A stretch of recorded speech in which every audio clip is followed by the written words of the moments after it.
Job, Kabanata 34.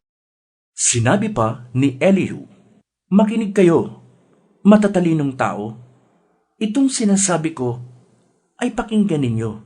Tulad ng masarap na pagkain inyong natikman, salita ng karunungan naway inyong pakinggan. Ating ngang talakayin itong usapin, kung ano ang tama ay ating alamin. Ayon dito kay Job, ay wala siyang sala, at katarungan ay ipinagkakait daw sa kanya. Bagamat matuwid itinuring na sinungaling siya at tinadtad ng sugat kahit na walang sala." May nakita na ba kayong tulad nitong si Job? Kaunti man ay wala siyang paggalang sa Diyos. Panay na masama ang kanyang kasamahan. Nakikisama siya sa mga makasalanan. Sinabi niya na walang mabuting idudulot ang paglakad at pagsunod sa nais ng Diyos. Makinig kayo sa akin, mga taong magagaling. Ang makapangyarihang Diyos ba'y maaakay sa masamang gawain? Ginagantimpalaan niya ang tao ayon sa gawa. Ang iginagawad sa kanila ay iyon lamang tama. Hindi gumagawa ng masama ang Diyos na makapangyarihan. Hindi niya kailanman binabaluktot ang katarungan. May nagbigay ba sa Diyos ng kapangyarihan? At sinong naghabilin sa kanya nitong sanlibutan? Kapag binawi ng Diyos ang hininga ng tao, sila'y mamamatay at sa alabok ang kanilang tungo. Kung matalino kayo, pakinggan ninyo ito. Hindi ba ang Diyos ay makatarungan? Bakit hinahatulan siya na parang makasalanan? Sa mga hari, siya ang nagpaparusa kung sila'y masama at walang halaga. Siya ang lumikha sa sangkatauhan, kaya walang itinatangi, mahirap man o mayaman.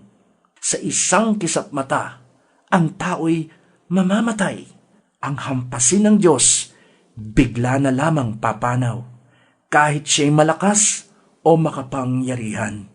Bawat kilos ng tao'y tinitingnan niya.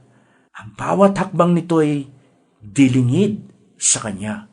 Walang sapat na kadiliman ang mapagtataguan ng mga makasalanan. Hindi na kailangan ng Diyos na magtakda ng panahon upang ang tao'y lumapit sa Kanya at gawaran ng hatol. Hindi na rin kailangang siya'y mag-imbestiga upang mga pinuno'y alisin at palitan ng iba, sapagkat alam niya ang kanilang mga gawain. Sa gitna ng dilim, sila'y kanyang wawasakin. Pinaparusahan niya ang masasama nang nakikita ng madla, sapagkat ang kanyang mga utos ay nilalabag nila. Dahil sa masasama, ang mahihirap ay humihibik, kaya't sa daing nila, ang Diyos ay nakikinig. Kung ipasya ng Diyos na huwag kumibo, walang maaaring sa kanya'y magreklamo. Kung kanyang talikuran ang sangnilikha, ang tao kaya ay may magagawa. Walang magagawa ang alinmang bansa upang makaiwas sa pinunong masasama. Job, inamin mo na ba sa Diyos ang iyong kasalanan? Nangako ka na bang titigil sa kasamaan? Hiniling mo na bang sa iyo'y ipaunawa ang lahat ng iyong masasamang gawa? Nangako ka na bang titigil na nga sa gawang di tama? Sapagkat sa Diyos ikaw ay lumalaban. Ibibigay kaya niya ang iyong kailangan? Ikaw ang magsabi ng iyong kapasyahan.